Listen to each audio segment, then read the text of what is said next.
Good day, everyone. Welcome to Module 6 of the analysis of the Nigerian tax bill. Today, we will be looking at Module 6, which is, we'll be talking about Chapter 6 of the Nigerian Tax Bill 2024. Chapter 6 of the Nigerian Tax Bill 2024 provides a modernized and structured framework for the administration of value-added tax in Nigeria. VAT is a consumption tax levied on goods, services, and intangible assets consumed or used within the country. This chapter aligns Nigeria's VAT system with global best practices by adopting the destination principle, ensuring that VAT is applied where goods and services are consumed regardless of their origin.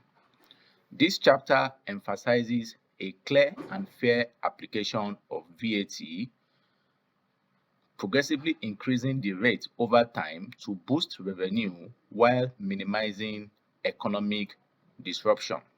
It also introduces robust compliance mechanisms, including obligations for non-resident suppliers and the adoption of electronic monitoring tools. So let's look at part one. Part one, part one, um, imposition of value added tax. So imposition of VAT, which is section 142 to 3. VAT applies to all taxable supplies within Nigeria unless explicitly exempted. So exemptions are listed in chapter 8. You can look at chapter 8 to see the exemptions. This includes goods, services, and intangible assets, making the tax base comprehensive and equitable. The objective is to create a broad and inclusive VAT system that captures all forms of economic activity benefiting Nigerian residents. 2, we will be looking at definition of taxable supplies, which is section 144. Taxable supplies include, for goods now, both imported and locally assembled or manufactured goods. Services consumed or utilized in Nigeria regardless of their origin.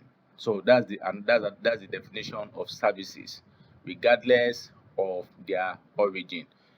Incorporates these are intangible assets like rights and licenses exploited within Nigeria. Now, let me explain adopting the destination principle.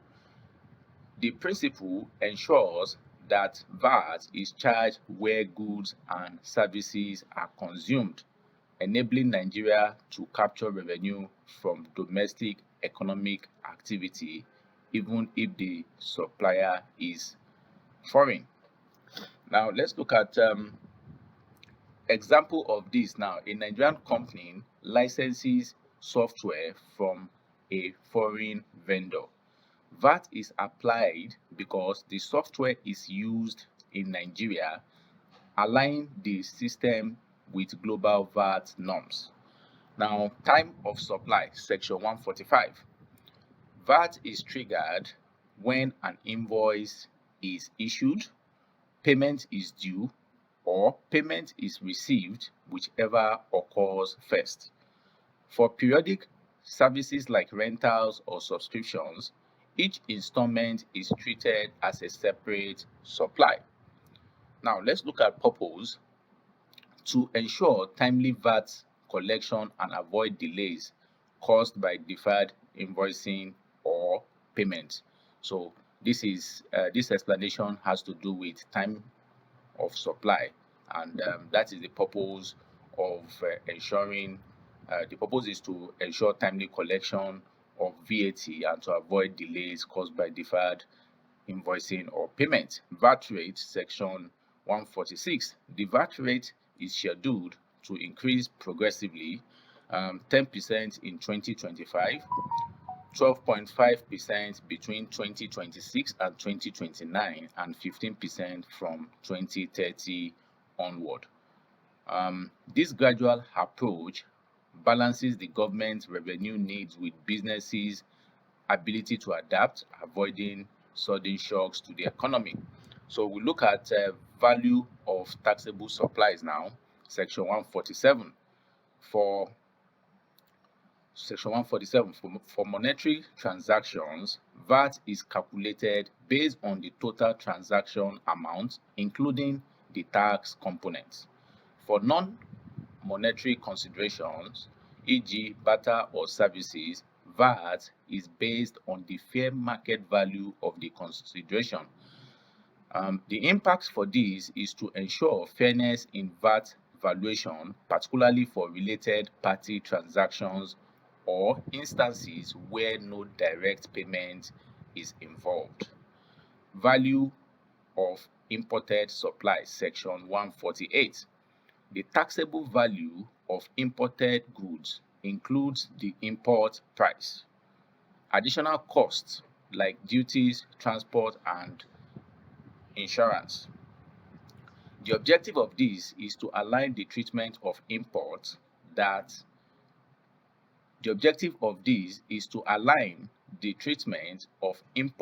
with that of local supplies, ensuring a level playing field for domestic producers.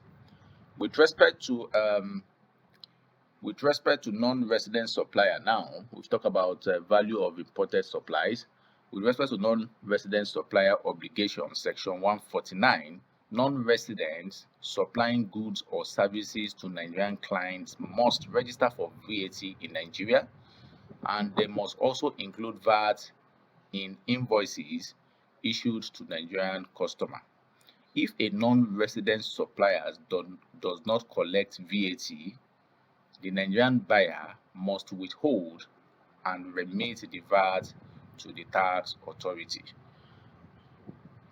For digital platforms, digital services, e.g., streaming software licenses provided by foreign platforms, are subject to VAT, addressing potential revenue losses in the digital economy. This provision ensures Nigeria captures VAT revenue from cross-border transactions aligned with trends in global VAT administration. So part 2, we'll be looking at remittances and recovery of VAT. So payment of VAT by taxable persons, section 150. Taxable persons pay VAT on their purchases, which is input VAT, and collect VAT on their sales, output VAT. Businesses can offset input VAT against output VAT, ensuring VAT neutrality. Now, for VAT invoice section 151, every taxable transactions must be documented with a VAT invoice detailing the supplier's tax ID, transaction amount, and VAT charge. With respect to electronic invoicing, tax authorities may require suppliers to adopt digital invoicing systems to promote transparency and enhance auditability. Now, collection of VAT by suppliers. Section 152. Suppliers are responsible for collecting VAT from buyers at the point of sale and remitting it to the tax authority. VAT collection by government and appointed agents. Section 153.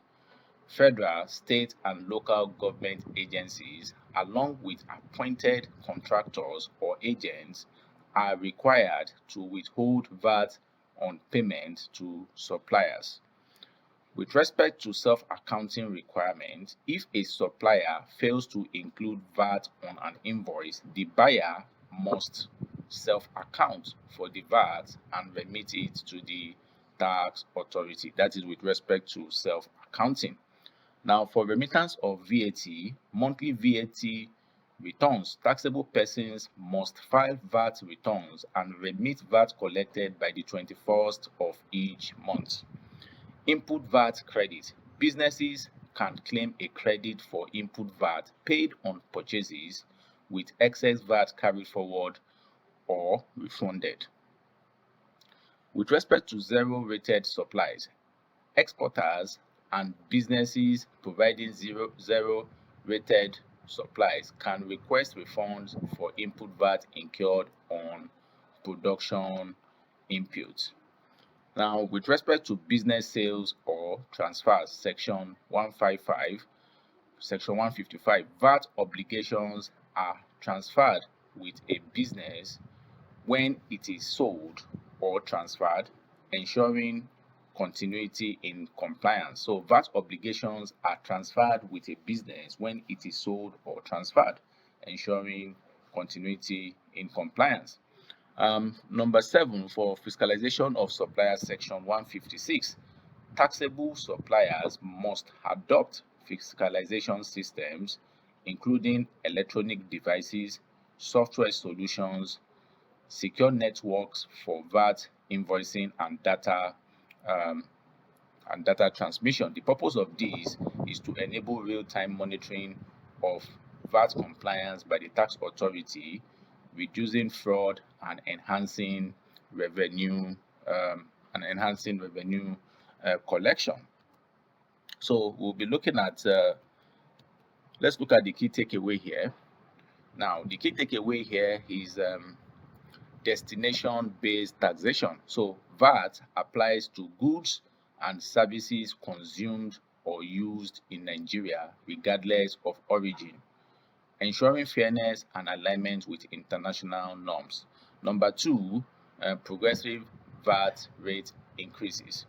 So the first rate increases provide businesses with a predictable structure to adapt while gradually raising government revenue. The input and output VAT structure. The system allows businesses to offset input VAT against output, maintaining VAT neutrality and minimizing cascading effects. 4, non-resident compliance. Non-resident suppliers, including digital platforms, face registration and collection obligations, addressing the growing significance of the digital economy. Number 5 is electronic monitoring.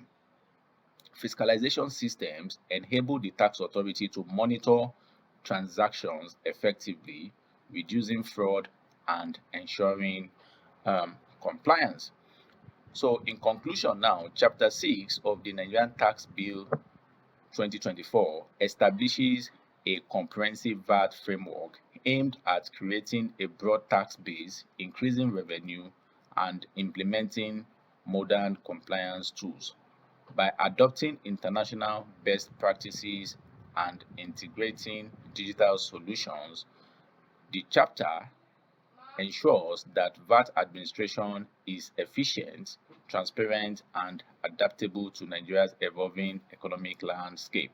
So the call to action for businesses under this chapter is to ensure that compliance with VAT registration and remittance requirements. So businesses, to ensure compliance with VAT registration and remittance requirement, they should also implement fiscalization systems to streamline VAT invoicing and reporting, and to also stay informed about progressive VAT rate changes to avoid compliance risk.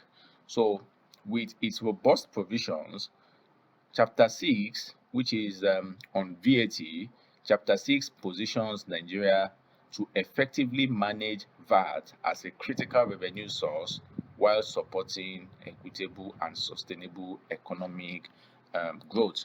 Thank you very much for your attention. See you at the next module. Thank you.